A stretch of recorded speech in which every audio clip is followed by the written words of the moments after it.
Internet connectivity on holiday is becoming ever more popular, from keeping in contact with friends or family to answering the door back home, or simply streaming your favourite shows are now commonplace on many campsites. Some new caravan and motorhomes have Wi-Fi capability built in, whilst other leisure vehicles require an aftermarket installation. In either case, the addition of an external antenna allows for the best possible signal. External antennas require a hole to be cut into the vehicle roof, and in some cases this is not an option. Either the roof cannot accept an antenna, the warranty won't permit the installation, or the cost makes it a prohibitively expensive upgrade. Falcon Technology have developed a product that is easy to use, quick to install by anyone, and most importantly, does not require any holes to be cut in the leisure vehicle. So let's have a closer look at the Falcon mobile camping Wi-Fi solution. Firstly, we get a user manual detailing the setup and the installation. Then in the box is the unlocked 4G router, which is able to connect up to 10 devices. Also supplied are a couple of mounting options. Firstly, suction mounts for ease of installation on the vehicle side or window, and another way is with the supplied cable tie for mounting on the mast or post for higher elevation. To power the router, two options are included, a 12V DC lead and a 230V AC adapter. And then finally, two external antennas are also included. A closer look at the router shows the two SMA antenna connections on the top, and as I mentioned, there are two ways to mount this router. Using the multi-purpose mounting plate, we can install the suction cups, or as I mentioned, use the cable tie to mount it to a pole.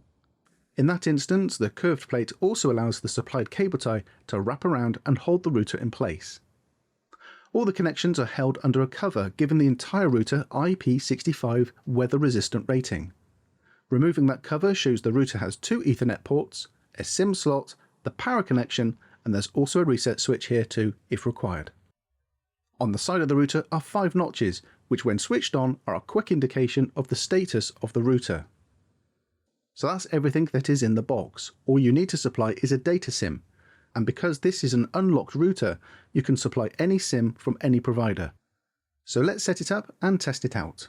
First off, remove the cover from the router and insert the SIM card. It's a standard size SIM and will only fit one way. Then, depending on your needs, use either the 12V or the 230V adapter and connect the power lead to the router. Then finally, replace the cover. Next, install the two antennas, plug the router into a power source and allow it to boot up. Whilst the router is booting, we'll fit the router to the outside of this caravan. In this instance, the router is being fitted to the offside of the caravan, away from the awning, using the suction cup supplied, and we're fitting it above the roofline. Power is being fed through the kitchen window from the mains outlet on this side of the caravan. After a short time, and with some activity on the status indicators, you should see two solid green lights on the side of the router. When you do, search for the Falcon 4G Wi-Fi network from your phone, tablet or desktop. Enter the password, details of which are documented in the user manual and also on the back of the unit. Conducting speed tests from the Falcon 4G router show the speed comparison compared to another device that was installed in this caravan. But bear in mind that the Falcon 4G router cost about a third of the other device and was installed and up and running within 2 minutes. One of the big benefits of the Falcon device is that it can be moved around the leisure vehicle to get a better signal, and this is ideal if you are camping under trees or next to buildings. The Falcon 4G router is available online from the Falcon Technology website and in store from leading caravan accessory shops. Thanks for watching.